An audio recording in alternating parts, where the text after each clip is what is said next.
그런 생각을 갖게 되고 그런 시간이 또 빨리 다시 왔으면 좋겠다 하는 그런 소망을 이제 갖습니다. 참 모든 것이 안타까운 그런 때를 지나가지만 모든 것이 빨리 회복되어서 좋은 시간이 왔으면 좋겠습니다. 오늘은 예수 사상 6번째 시간으로 잔다 이런 제목으로 말씀을 드리려고 합니다. 이 말씀의 배경과 이야기를 먼저 말씀드리면 이와 같습니다. 예수님께서는 한번 이렇게 길을 지나가시는데 한 관리가 와서 내 딸이 죽었으니 예수님께서 좀 오셔서 손을 얹어서 좀 기도해 주시고 안수해 주시고 그러면 살아나겠나이다. 그렇게 이야기를 하니까 예수님께서 그러면 가자. 그래서 제자들과 함께 그 관리의 집으로 가셨다는 거죠. 그런데 이제 오늘 우리가 지금 18절부터 26절까지 말씀을 보고 있는데 이 말씀에는 두 가지 이야기가 이렇게 겹쳐져 있어요. 우선 죽은 그 관리의 딸을 살리는 사건도 기록되어 있고 그 도중에 12의 혈루병 걸린 여인이 예수님의 옷을 만지면서 그 혈루병이 낫는 그 사건이 이렇게 중첩되어 있습니다. 그래서 오늘은 그 혈루병 걸린 여인의 이야기를 좀 이렇게 뒤로 하고 이 관리의 죽은 딸을 살리는 요구를 집중적으로 이제 보려고 합니다. 그래서 예수님과 제자들이 그 집에 이렇게 갔더니 이미 많은 사람들이 그 집에 몰려들었다는 거죠. 그러면서 뭐 이렇게 떠드는 사람들도 있고 또 피리 부르는 사람도 있고 이제 그랬다는 거예요. 그러면서 예수님께서 그 죽은 그 딸을 이제 보시니까 예수님께서는 그 죽은 딸을 바라보시면서 이 아이가 지금 죽은 것이 아니라 잔다 이렇게 말씀을 하셨다는 거예요. 근데 아마도 이 관리에 죽은 이 딸은 이미 죽은 지가 하루 내지 이틀 정도는 지났다고 봅니다. 왜 그런가 하면은 여기 이제 그 집에 가시니까 이제 피 부르는 사람들과 또 소리 지르는 사람들이 있었다는 거잖아요. 이거는 이미 장례식이 점점 이렇게 잘 진행되고 있는 그런 과정이에요. 우리도 이제 과거에 이렇게 구식으로 그 장례식을 치를 때 그 곡하는 사람도 있었습니다. 그리고 이제 식구들도 곡하지만은 곡하는 사람들을 불러서 곡을 하게 하는 그런 그 문화도 있었어요. 그리고 이제 악기 연주하는 사람도 있었고 그러면서 그 장례식이 뭐 여기서는 곡을 하고 여기서는 또 이렇게 악기를 연주하고 그러면서 아주 시끌벅적한 그 분위기가 우리 과거 우리 한국 사회도 그런 그 장례 문화가 있었어요. 근데 이제 이 유대 사회에서도 그렇게 그런 사람들이 있었다는 거죠. 여기저기 와서 곡도 하고 피리 불고 나팔 불고 꽹과리 치고 그러면서 이렇게 이 장례식을 아주 성대하게 이렇게 치르는 그런 문화가 유대 사회에 있었다 이렇게 보는 거예요.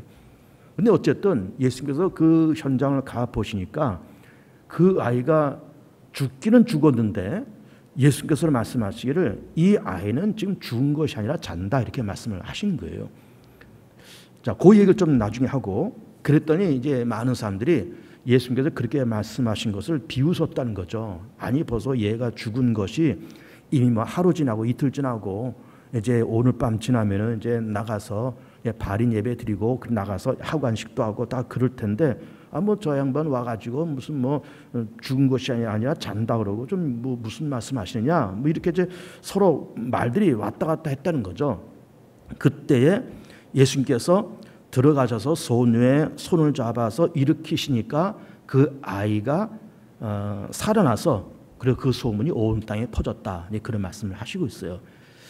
사실 우리가 이제 마태복음을 중심해서 이제 우리가 예수 그동안 예수 행전 또 예수 어록 또 최근에 예수 사상 이런 말씀을 이제 쭉 드리고 있지만은 이 관리의 딸에 대한 이야기가 마가복음에도 나와 있고 누가복음에도 나와 있어요. 그래서 그 다른 병행 구조를 보면은 이 관리의 딸을 그 유명한 회당장 야이로의 딸이라고 그렇게 말씀하시고 있습니다. 그리고 이 아이를 일으켜 세울 때 그냥 일으켜 세우신 것이 아니라 달리다굼 하시면서 그 아이를 일으켜 세우셨다는 거예요. 소녀야 일어나라, 달리다굼 일어나라. 그렇게 말씀하시니까는 이 죽은 아이가 살아서 일어났다. 이제 그런 말씀이 마가복음, 누가복음 이런 다른 병행 구절에 그렇게 기록되어 있어요. 그리고 이제 이 본문에서는 관리라고 이렇게 되어 있지만은 마가복음에서는 회당장 이렇게 나와 있고 그 회당장의 이름이 야이로라고 이렇게 나와 있습니다. 근데 회당이라고 하는 것, 또 회당장이라는 거는 이런 거잖아요. 그 회당이 언제부터 생겼는가 이렇게 놓고 보면 그 이스라엘 민족이 남과 북으로 갈라진 다음에 남왕조가 주전 586년에 그 바벨론 침략받아서 포로로 끌려가서 바벨론 땅에서 70년 동안 포로 생활을 하잖아요. 그때 그 포로 생활하던 그때에 그 유대인들이 대각성 운동, 대회개 운동을 일으키면서 거기서 유대교를 만들고 거기서 회당을 만들었다 이렇게 보는 거예요. 회당이라고 하는 것은 우리 개신교에서는 이제 교회라고 보시는 것이고 카톨릭에서 입장에 보면은 성당이라고 할 수 있는 믿는 사람들이 모여서 거기서 말씀을 나누고 함께 교제하는 그런 이제 우리 개신교에서 말하는 교회 같은 그런 것이 유대인들에게는 회당이라 그렇게 이야기를 하는 겁니다. 근데 그런 회당이 동네마다 그렇게 있었어요. 그래서는 회당장 그러면은 또 회당장이고 또 우리가 보는 마태복음에서는 관리라고 이렇게 되어 있기 때문에 회당이 고을마다 있다, 마을마다 있다, 또 거기에 장이 있다. 그 회당을 이제 관리하는 이게 최고의 책임자가 있다는 것 아니에요. 요즘 말하면 이 회당장 야이로는 아마 우리 옛날의 어떤 사고방식으로 면장쯤 되는 그런 사람을 볼 수 있습니다. 그 동네의 관리니까 면장쯤 되는 것이고 그러면서 그 회당을 관리하는 최고의 책임자였다라고 하는 거예요. 그러면서 그 딸이 죽었어요. 그러면서 조금 전에 말씀드린 것처럼 그 야이로의 딸이 죽은 지가 벌써 하루 내지 이틀 정도는 지났다고 보는 겁니다. 그러니까 이제 뭐 장례를 집례하는 그런 사람들이 와서 뭐 꽹과리 치고 고우를 하고 아주 성대하게 그 장례식이 펼쳐지고 있습니다. 그때 예수님께서 오셔서 이 아이를 보시면서 이거는 죽은 것이 아니라 잔다 하시면서 달리다고 하시면서 그 아이를 일으켜 세우신 거예요. 그러면은 지금 이 예수님께서 이 야이로의 딸이 죽은 그 모습 보면서 왜 잔다라고 그렇게 말씀하셨을까? 또 사람들은 분명히 이 아이는 죽었는데 어제 죽었는지 그제 죽었는지 벌써 죽은 지가 며칠 지나고 그러면서 뭐 예를 들면 그 시신에서 냄새도 나고 이미 배로 동이기도 했을 것이고 그러면서 이미 그렇게 장례식이 지금 진행되고 있는 과정 가운데 있는데 그 이미 죽었는데 뭐 이 예수님께서 오셔서 뭐 잔다고 그럴까 그러면서 비웃었다는 거잖아요. 그러면 지금 이 회당장 야이로의 딸이 죽었는데 과연 이게 죽었을까? 아니면 예수님께서 말씀하신 것처럼 죽은 것이 아니라 잔다고 그렇게 말씀하신 것처럼 자는 상태일까? 죽었을까? 자는 상태일까? 이게 사실 궁금해요. 그런데 이 아이가 여러분 우리가 죽었다는 거는 그런 거잖아요. 우리도 이제 어르신네들이 돌아가시는 모습을 우리가 그전에 다 보고 그랬지만은 이제 사람이 죽으면은 일단 두 가지 현상이 일어나죠. 우선은 호흡이 멈춰요. 그리고 두 번째는 맥박이 뛰질 않는 거예요. 심장이 뛰질 않아요. 그래 맥박이 뛰지 않고 숨이 멈췄으면 돌아가신 거예요. 또 서양적인 잣대로 본다 그러면은 어떤 뇌파가 정지되면은 이제 세상을 떠난 겁니다. 그러니까 뭐 동양적인 관점을 볼 거냐, 뭐 서양적인 관점을 볼 거냐, 뭐 그건 둘째치고 어쨌든 이 야이로의 딸이 숨도 멈추고 맥박이 멈추면서 생물학적으로 죽은 거는 사실이에요. 그래 동네 사람들이 죽었으니까, 아니 호흡이 멈췄으니까, 또 맥박도 멈췄으니까, 생물학적으로 죽었으니까는 이미 이렇게 염도했을 것이고, 그리고 이제 장례하는 그런 사람들이 와서 악기도 연주하고 곡도 하고 그렇게 지나갔다 그 말이에요. 그러니까는 이 사람들이 예수님을 이제 보면서 왜 죽은 사람을 잔다고 그럴까? 비웃는다라는 이 말도 일단은 무리는 아니에요. 무리는 아닙니다. 왜 죽은 사람이면 죽었으면 죽었다 그러지? 왜 죽은 사람을 잔다고 그럴까? 그러면서 이게 비웃었다는 이 말도 무리는 아닌 거예요, 일단은. 그러나 우리가 여러 정황으로 놓고 볼 때 이 아이가 생물학적으로 죽어서 호흡도 멈추고 맥박도 멈춰서 생물학적으로 숨이 끊어진 것은 사실이에요. 그러면서 이 사람들이 말하는 것처럼 이 아이가 죽었는데 왜 잔다라고 그러냐라고 하는 그 말도 일단 일리는 있습니다. 그런데 예수님의 관점은 그렇지 않았다는 거예요. 그러니까 일반적인 사람이 보는 그 관점과 예수님이 보시는 그 관점은 사뭇 달랐다는 거예요. 사람들이 볼 때는 분명히 죽은 거는 맞아요. 생물학적으로 죽었어요. 숨도 멈추고 맥박도 끊어졌어요. 죽은 거잖아요. 근데 예수님께서는 그걸 달리 보시는 거예요. 아니다, 이거 죽은 거 아니다. 잔다. 그러시면서 달리다고 하시면서 그 소녀를 살리고 일으켜 세워주셨다는 거예요. 자, 왜 이제 이 잔다라는 이 제목으로 말씀을 드릴까? 요즘 우리나라 이런 상황과 우리 교회의 상황과 우리 성도들의 상황과 밀접하게 그렇게 적용되는 그런 부분이기 때문에 이 본문을 택해서 예수 사상이라는 제목으로 말씀을 좀 드리고 있는 거예요. 여러분 보세요. 분명히 생물학자는 죽었습니다. 호흡도 멈췄어요. 그런데 예수님께서는 이게 죽은 게 아니라는 거예요. 죽은 게 아니라는 겁니다. 그러면서 달리다고 하시면서 살려내시고 있어요. 요즘 우리가 다 어려운 때를 지나갑니다. 코로나 전국 지나가면서 지금 우리도 지금 이 실시간 예배를 드리고 있지만은 장로님들 앉아 계시고 또 우리 교육자들 앉아 있고 열대 명 앉아서 지금 예배를 드리고 있는 거예요. 또 우리 가정들이 집에서 유튜브로 이걸 또 영상으로 보시고 계시겠죠. 일단 실시간으로 예배는 드리고 있지만은 우리가 다 모이지 못하고 이렇게 몇몇 분들만 모여서 예배를 드리고 있습니다. 이게 우리 개봉주안교회만이 이런 현상이 아니라 좀 전국의 모든 교회가 다 똑같이 이렇게 되고 있습니다. 교회만 그럴까요?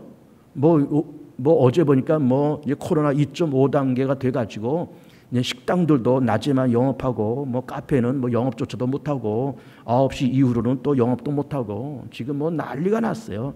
무슨 어떤 유흥업소들 다 영업 다 못하게 다 막아놓고 다 그렇게 했습니다. 어쨌든 코로나를 막기 위해서 정부에서 그렇게 할 수밖에 없고 어쨌든 사회적 거리를 두기 위해서 일단은 좀 고통스럽지만 이 고통을 분담하는 차원에서 어쨌든 한 주나 두 주 우리가 고통을 분담하자는 차원으로 이렇게 해나가니까는 어쩔 수 없이 따라가긴 따라가지만 이게 다 모든 것이 고통스러운 겁니다. 다 힘든 거예요. 교회도 힘들고 자영업자는 더더욱 힘들고 다 어려운 때를 다 지나가고 있어요.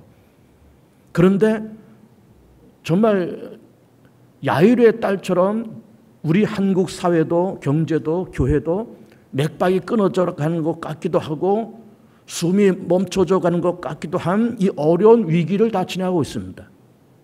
지나가고 있어요.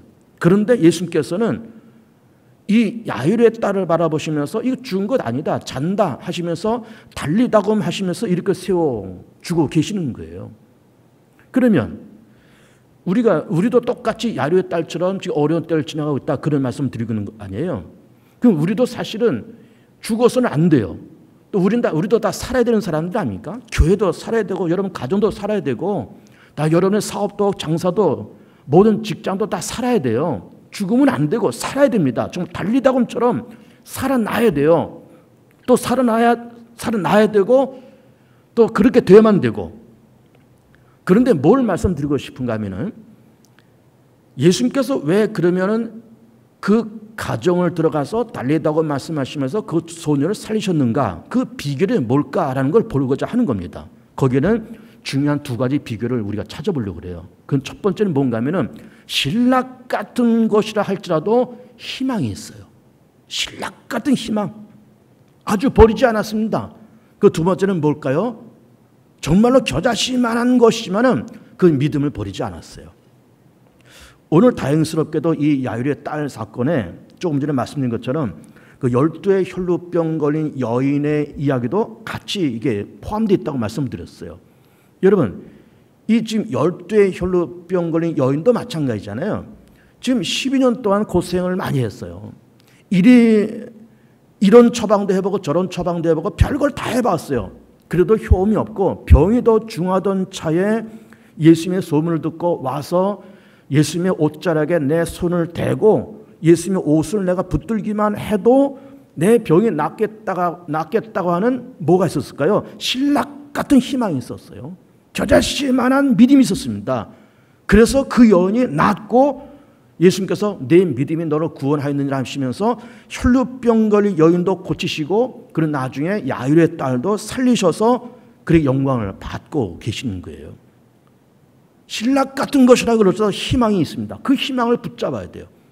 굉장한 믿음이 있으면 물론 더 좋겠지만은 겨자씨만한 믿음이 있을지라도 그 믿음을 붙잡아야 됩니다. 이럴 때일수록 붙잡아야 돼요. 겨자씨만한 믿음이라도 신락 같은 그런 희망이라도 그거를 붙잡아야 돼요.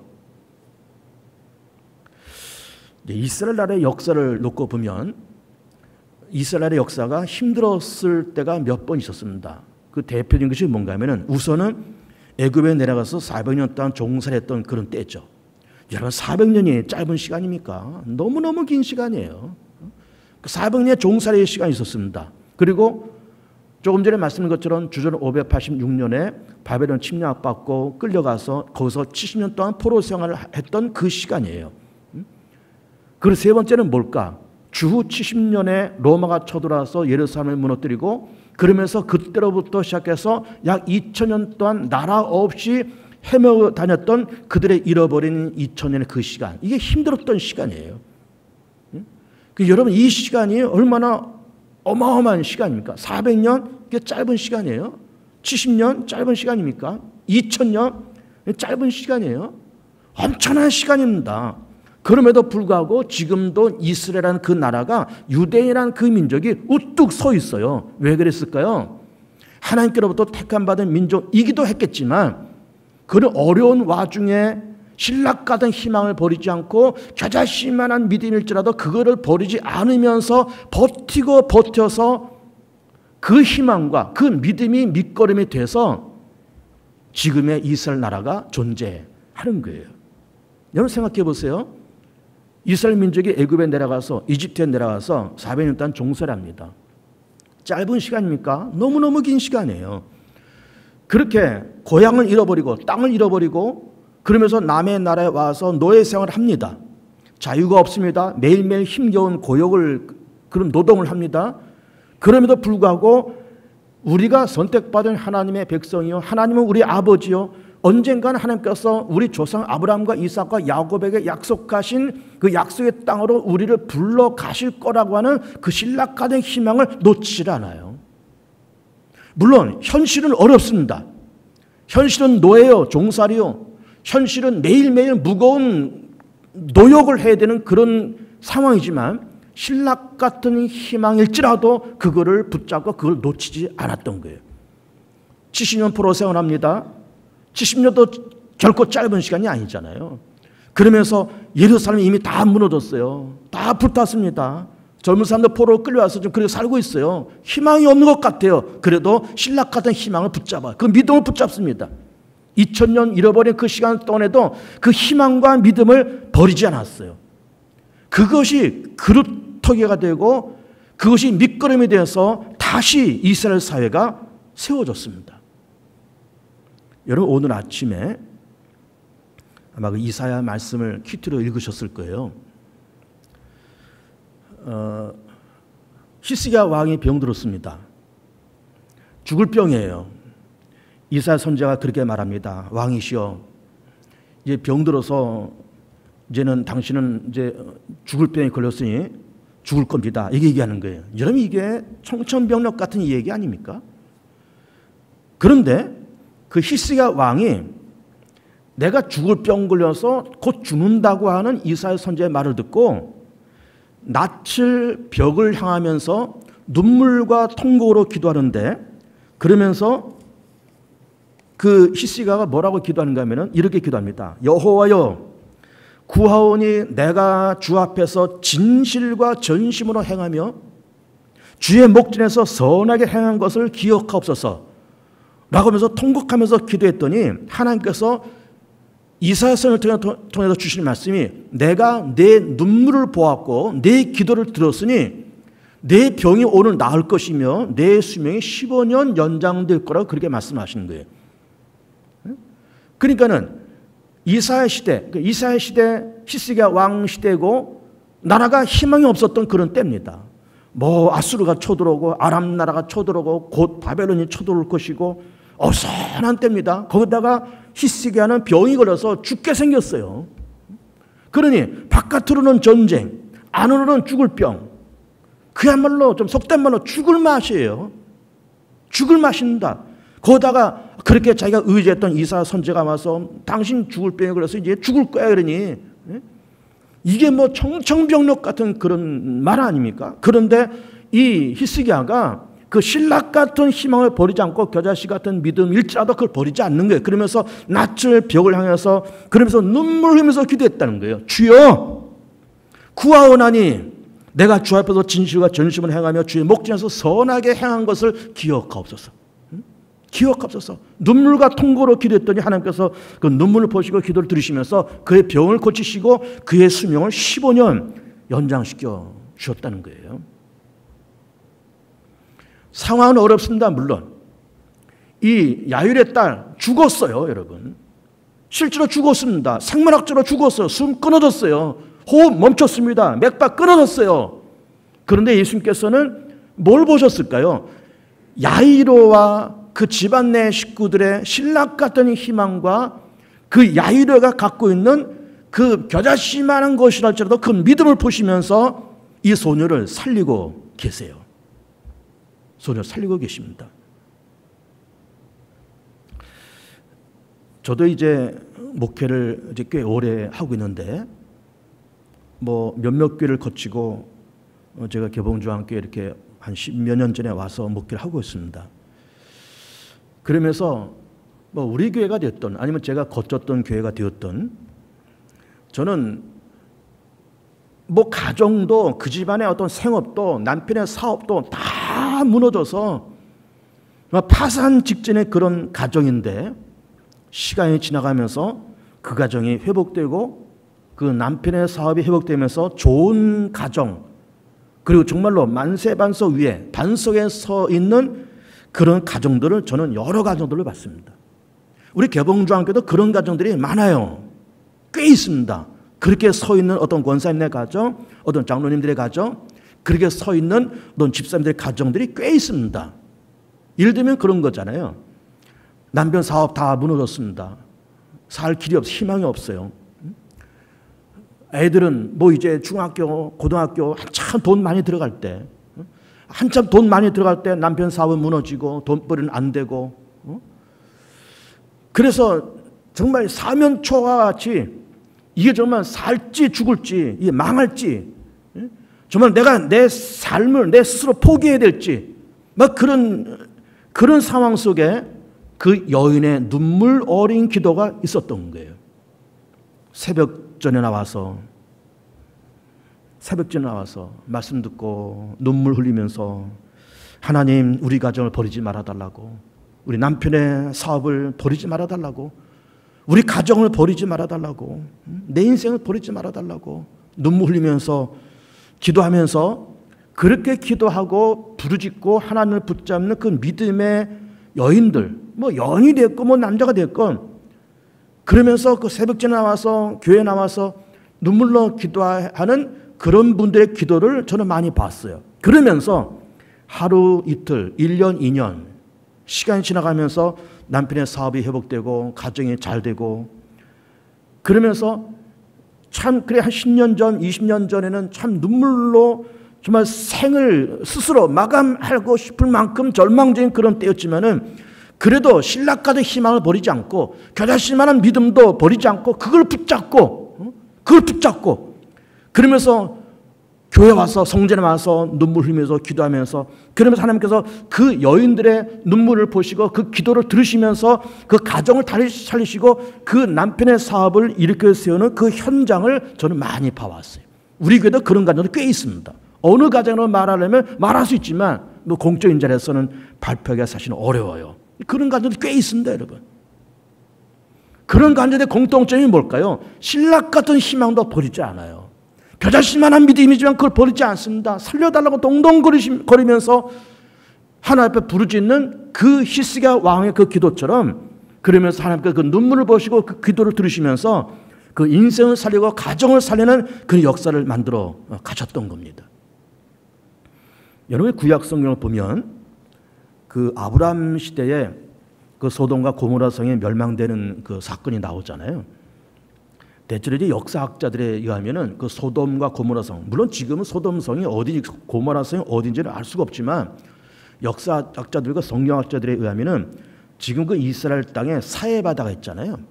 소금바다, 사해바다 밑에 그 지하에 그 소돔과 고모라성이 거기에 매장돼 있을 거다, 그렇게 추측을 합니다. 근데 그 추측이 아마 거의 맞을 거예요. 벌써 소돔과 고모라, 그 아브라함 시대니까, 아브라함은 주전 2000년 사람이니까 지금부터 4000년 전이에요. 아주 먼 그런 때 아니었겠습니까? 근데 소돔과 고모라 성이 타락하면서 하나님의 천사가 그 소돔성을 멸하려고 가는 거예요. 그랬더니 아브라함이, 근데 그 소돔과 고모라에 누가 살고 있는가 하면 아브라함의 조카 롯과 그 가족이 살고 있어요. 그러면 소돔과 고모라 성이 멸망당하면 자기 조카와 그 식구들이 다 함께 죽게 생겼어요. 그래서 아브라함이 그 천사를 붙들면서 하나님이시여, 만약 그 성에 의로운 자 50명이 있으면 어떻게 하시겠습니까? 라고 물어보니까는 50명이 있어도 무너뜨리지 않겠다는 거예요. 45명이면 어떻게 할까요? 45명에서 무너뜨리지 않겠다. 40명이면 어떻게 할까요? 40명에서 무너뜨리지 않겠다. 30명이면, 20명이면 하다가 마지막에 의로운 자 10명이 있으면 어떻게 하시겠습니까? 그러니까 의로운 자 10명만 있어도 나는 그 성을 무너뜨리지 않겠다는 거예요. 이게 하나님의 대답이에요. 그런데 안타깝게도 소돔과 고모라 성에 의로운 자 10명이 없었다는 거예요.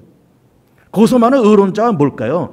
소돔성이 그렇게 타락하고 믿음으로써 병들고 무너져가는 그런 사회지만, 그런 땅이었지만, 그럼에도 불구하고 하나님을 찾고 기도하고 어쨌든 말씀으로 믿음으로 살겠다고 발버둥 치는 그런 사람 10명이 없었다는 거예요.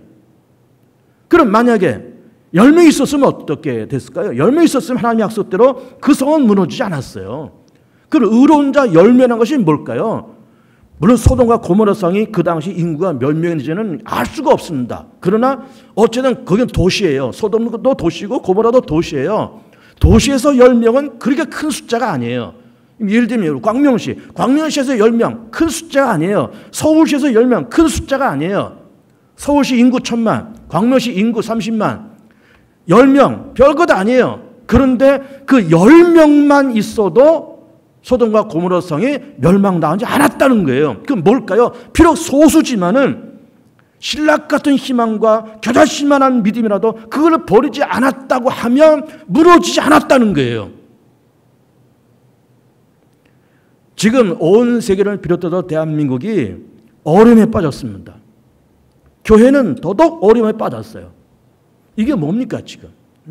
이게 수백 명 모여서 예배 드려야 될 우리 개봉중앙교회가 일부 예배도 못 드리고, 지금 11시에 우리 장로들 몇 분, 또 우리 직원들과 우리 교육자들 몇 사람 10대 모여서 예배 드리고 있으면 이게 지금 뭡니까 지금 이게? 무슨 난리예요 지금 이게?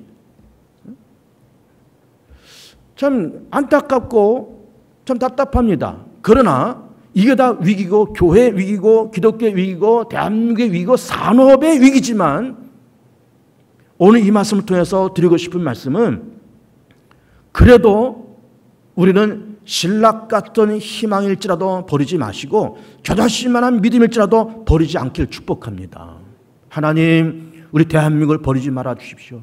하나님이여, 우리 대한민국의 기독교를, 특별히 개신교를 버리지 말아 주옵소서. 하나님이여, 우리 개봉중앙교를 버리지 말아 주옵소서. 우리 4,500명 되는 이 성도들 버리지 말아 주옵소서. 우리 성도들의 사업장, 직장, 자녀들의 모든 직장과 모든 하고 버리지 말아 주옵소서. 그런 우리의 눈물 어린 기도가 필요하고, 그런 신락 같은 희망을 이럴 때일수록 버리지 말아야 돼요. 이젠 대한민국 다 됐어, 이젠. 대한민국 기독교 망했어, 이제. 교회 망했어, 이제. 그런 말 하지 마세요. 그 세상 사람들은 그렇게 말할 수 있겠죠. 기독교를 싫어하는 안티들은 그렇게 말할 수 있겠죠. 그러니까 우리는 그렇게 말하면 안 돼요. 그래도 교회는 희망이요. 그래도 교회는 세상의 빛이요. 그래도 교회는 하나님 함께 하신 것이요. 교회는 망할 수 없고, 하나님 함께 하신 것이고 다시 일어설 거라고 하는 그런 믿음과 희망을 절대로 버리시면 안 됩니다. 여러분, 기독교는 고난 속에 태동되고 고난 속에 성장되고 고난 속에 열매를 맺는 것이 기독교예요. 기독교 역사가 편안할 때가 별로 없었습니다, 여러분. 지금도 기독교가 편안하지 않지만 기독교 역사는 절대로 편안하지 않았어요. 여러분, 예수님께서 33년의 삶이 편안했습니까? 머리 둘 곳이 없으셨다 그랬는데 절대로 편안하지 않아요. 예수님께서 죽으시고 부활하시고 승천하시고 나서 성령 세례 받은 사람들이 나가서 예루살렘, 유대아, 온 사마리아 땅까지 복음 전했지만 그 사도 바울 이런 제자들이 나가서 복음 전하고 교회가 세워져서 참 다행스럽게 주후 313년에 기독교가 공인되고 다 그렇게 됐지만은 그렇게 되기까지 편안하지가 않았습니다, 여러분. 고통과 핍박과 고문과 오해와 별별 야단이 많았습니다. 그런데도 기독교는 무너지지 않고 꿋꿋하게 지금까지 이렇게 버텨온 거예요. 우리나라 개신교 기독교 선교 역사가 이제 130여 년 됩니다. 130여 년 전에 기독교가 들어와서 지금까지 이렇게 오기까지, 1000만의 성도 5만의 교회가 되기까지 다 눈물의 시간들이고 고통의 시간들이었어요. 좋을 때가 별로 없었습니다. 다 아픔의 시간들이었어요. 그 아픔의 시간 동안에 교회가 존재했고 아픔의 시간 동안에 교회가 여기까지 성장해 온 거예요.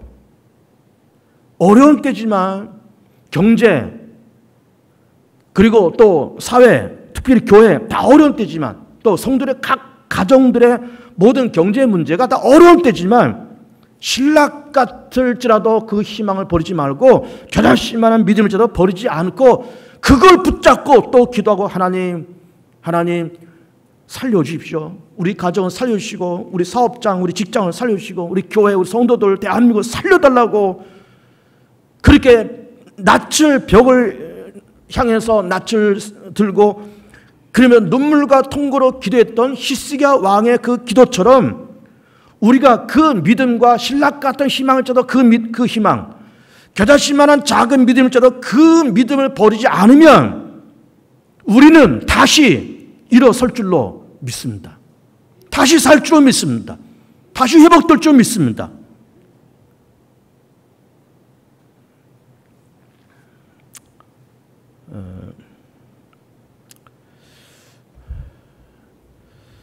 절대로 낙심하지 마시고 이렇게 어려운 때일수록 더욱더 기도줄을 붙잡으시고 그래도 하나님은 함께 하신다.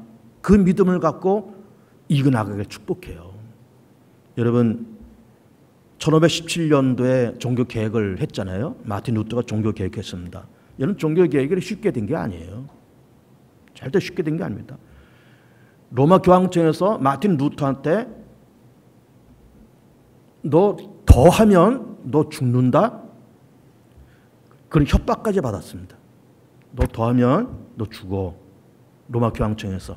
그때 마틴 루터가 무슨 찬송을 불렀는 줄 압니까? 우리가 갖고 있는 찬송가 585장. 내 주는 강한 성이요 방패와 병기 되시니 내 주는 강한 성이요 방패와 병기 되시니. 이 찬송 585장의 가사를 누가 썼느냐? 종교개혁가 마틴 루터가 쓴 거예요. 언제? 종교개혁을 할 때. 언제? 교황청으로부터 살해 협박을 받았을 때. 너 더 이상 하면 죽어. 로마 교황청에 협박을 한 거예요. 그때 이 찬송을 부르는 거예요. 이 찬송 가사를 쓴 거예요. 여러분, 우리 개신교도 그렇게 쉽게 태동된 그런 우리 종교가 아닙니다. 그런 핍박과 그런 천대 속에 개신교가 탄생했어요. 비가 내린 이후에 땅이 점점 굳어진다는 말씀이 있습니다. 지금 핍박에 시대여 환난의 때입니다. 그러나 예수님께서 말씀하시기를 이거 죽은 거 아니야. 잔다. 말씀하신 것처럼 대한민국 망한 것 아니야. 희망이 있어. 대한민국 교회 망하지 않았어. 희망이 있어. 개봉중학교 망하지 않았어. 희망이 있어. 개봉중학교 아무개 망하지 않았어. 끝나지 않았어. 살 수 있어. 될 수 있어. 라고 말씀하시는 예수님의 음성을 듣기를 축복합니다. 희망을 버리지 말고 겨자씨만한 믿음일지라도 붙잡고 주님을 살려달라고 도와달라고 애원하고 부르짖으면 하나님의 선하신 응답이, 선하신 하나님의 치유가, 선하신 하나님의 소생의 역사가 우리 가운데 있게 될 줄로 분명코 믿습니다. 우리 합심해서 짧게 1, 2분 합심해서 지금 우리 대한민국을 살려달라고, 우리 성도들과 가정을 살려달라고 우리 합심해서 짧게 1, 2분 주여 한번 해주게 되겠습니다.